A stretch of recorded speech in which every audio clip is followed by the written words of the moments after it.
নমস্কার, আমি ডাক্তার বিপ্লব কুণ্ডু। আমার চ্যানেল দৈনন্দিন জীবনে হোমিওপ্যাথিতে আপনাদের অনেক দিন পর আবারও একটা নতুন ভিডিওতে স্বাগত জানাচ্ছি। আজকে এই ভিডিওতে আমার আলোচনার বিষয় কৃমির সমস্যা নিয়ে, বিশেষ করে উঁচো কৃমি বা পিনওয়ার্ম বা থ্রেড ওয়ার্ম, অর্থাৎ যে কারণে মলদ্বারে চুলকানি হয় এবং এর হোমিওপ্যাথি চিকিৎসা সম্পর্কে।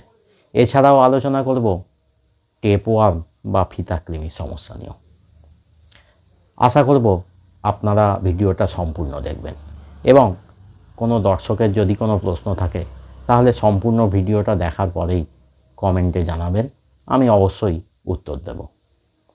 আসুন আলোচনা শুরু করা যাক। প্রথমেই কৃমি বা ওয়ার্ম সম্পর্কে একটু জেনে নিন। কৃমি বা ওয়ার্ম হলো আমাদের শরীরে, বিশেষত পরিপাকতন্ত্রে অবস্থিত এক প্রকার পরজীবী, যা আমাদের শরীরের মধ্যে থেকেই খাবার খায় এবং বসবাস করে। এবার এই কৃমি আমাদের শরীরে কিভাবে ঢোকে? দেখা যায় বারবার মুখে বা নাকে হাত দিলে বিভিন্ন জায়গায় যে কৃমি বা তার ডিম থাকে সেগুলো এই মুখ বা নাকের মাধ্যমে আমাদের শরীরে ঢোকে। প্রধানত গোল কৃমি বা কুঁচো কৃমি বা যাকে পিনওয়ার্ম বা থ্রেড ওয়ার্ম বলা হয়, সেগুলো এভাবেই আমাদের শরীরে প্রবেশ করে। এছাড়া বিভিন্ন শাকসবজি, মাছ, মাংস এগুলোর মধ্যে যে কৃমি থাকে সেগুলো যদি সঠিকভাবে পরিষ্কার না করে এবং সম্পূর্ণভাবে রান্না না করে খাওয়া হয় তাহলেও আমাদের শরীরে প্রবেশ করতে পারে। প্রধানত টেপওয়ার্ম বা ফিতা কৃমি এভাবেই আমাদের শরীরে প্রবেশ করে। এবার জেনে নিন কৃমির কারণে আমাদের শরীরে কী কী লক্ষণ দেখা যেতে পারে। প্রধান লক্ষণ মলদ্বারে চুলকানো, যা প্রধানত রাত্রিবেলায় বেশি হয় এবং এটা পিনওয়ার্ম বা কুঁচো কৃমির জন্যই হয়ে থাকে। এছাড়া পেটের যন্ত্রণা, পাতলা পায়খানা হওয়া, বমি হওয়া, শরীর নিস্তেজ হয়ে পড়া, ওজন কমে যাওয়া ইত্যাদি লক্ষণও দেখা যায়। আর এগুলো প্রধানত টেপওয়ার্ম বা ফিতা কৃমির জন্য হয়ে থাকে। এবার কৃমির আক্রমণ প্রিভেন্ট করবেন কিভাবে? খাবার আগে, মলমূত্র ত্যাগ করার পরে, যে কোনো জায়গায় হাত দেওয়ার পর ভালো করে সাবান দিয়ে হাত ধুয়ে নিন। যে কোনো শাকসবজি, মাছ, মাংস ভালো করে ধুয়ে এবং সম্পূর্ণভাবে রান্না করে তবেই খান। এইবার হোমিওপ্যাথি চিকিৎসা। এই সমস্যা থেকে মুক্তি পাওয়ার জন্য দুর্দান্ত কিছু হোমিওপ্যাথিক মেডিসিন আছে, বিশেষ করে মলদ্বারে চুলকানো, যে সমস্যায় ছোট থেকে বড় প্রায় প্রত্যেকেই ভুগে থাকেন। আর এর জন্য প্রধান হোমিওপ্যাথি ওষুধ হলো টিউক্রিয়াম ম্যারাম ভ্যারাম। মলদ্বারে অসম্ভব চুলকানি এবং এই চুলকানি রাত্রে বাড়ে, এর সঙ্গে পাতলা পায়খানা হতে পারে এবং শরীরের যে কোনো জায়গা স্কিনে চুলকাতে পারে। এক্ষেত্রে খেতে হবে টিউক্রিয়াম ম্যারাম ভ্যারাম 200 4টে ডোজ, 6 ঘন্টা ছাড়া 1 মোটা করে। দ্বিতীয় মেডিসিন সিনা। পিনওয়ার্ম হোক বা টেপওয়ার্ম, কৃমির যে কোনো সমস্যা, যেমন পেটের যন্ত্রণা, পাতলা পায়খানা হওয়া, বমি হওয়া, জ্বর, মলদ্বারে চুলকানো, শরীরের যে কোনো জায়গায় চুলকানো, আমাদের হোমিওপ্যাথদের কাছে সেরা অস্ত্র সিনা। পেট ফুলে থাকে, অনেক খেলেও রোগী রোগা হয়ে যায় অথবা খিদে একেবারেই থাকে না।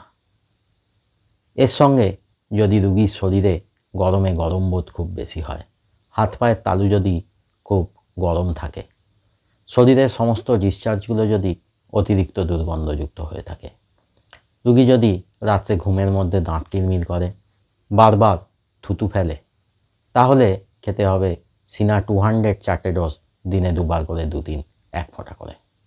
এই দুটো মেডিসিন ব্যবহার করেই 90% ক্ষেত্রে কৃমির সমস্যা থেকে মুক্তি পাওয়া যায়।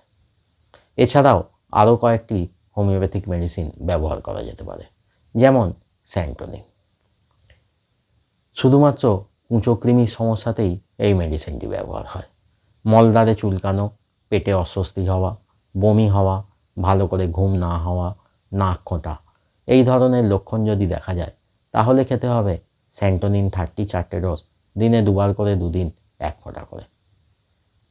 মনে রাখতে হবে সিনা খাওয়ার পরেও যদি আশানুরূপ ফল না পাওয়া যায় তবেই এই মেডিসিনটি ব্যবহার করা যাবে। এবার বলবো কৃমির সমস্যায় দুটো হোমিওপ্যাথিক মাদার টিংচারের ব্যবহারের কথা। প্রথম, ফিলিক্স মাস। রুগীর শরীরে কৃমির সমস্ত লক্ষণের সঙ্গে পায়খানা অপরিষ্কার হয় বা পায়খানা একেবারেই হয় না।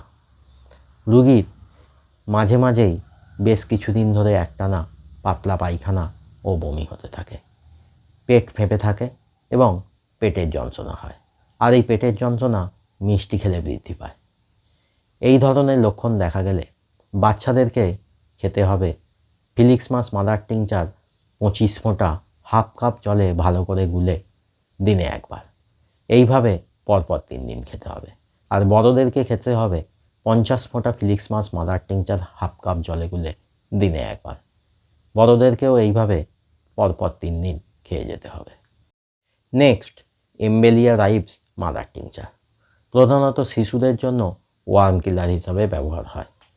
কৃমির জন্য শিশুদের মধ্যে যদি পাতলা পায়খানা ও হজমের সমস্যা দেখা যায়, যদি নাকের ভিতর চুলকায় এবং নাক খোঁটে, দাঁত কিরমির করে, তাহলে বাচ্চাকে দিন এম্বেলিয়া রাইবস মাদার টিংচার 10 ফোঁটা হাফ কাপ জলে গুলে দিনে 2 বার করে পরপর 5 দিন। এই ওষুধগুলোর মধ্যে যে কোনো একটা আপনার লক্ষণ অনুসারে ব্যবহার করে দেখুন, অবশ্যই উপকার পাবেন। আজকের ভিডিও এখানেই শেষ করছি। যদি ভিডিওটা ভালো লাগে তাহলে অবশ্যই একটা লাইক করে দেবেন, পরিচিতদের সাথে ভিডিওটা শেয়ার করবেন। আর যারা চ্যানেলে নতুন বা এখনও চ্যানেলটা সাবস্ক্রাইব করেননি তারা তাড়াতাড়ি চ্যানেলটা সাবস্ক্রাইব করে নিন। আর সাবস্ক্রাইব করার সময় পাশের বেল আইকনটা প্রেস করুন, তাহলেই নতুন ভিডিও এলে আপনারা নোটিফিকেশান পেয়ে যাবেন। সঙ্গে থাকবেন, ভালো থাকবেন, হোমিওপ্যাথির মাধ্যমে সুস্থ থাকবেন। আবার একটা নতুন ভিডিও নিয়ে দেখা হবে।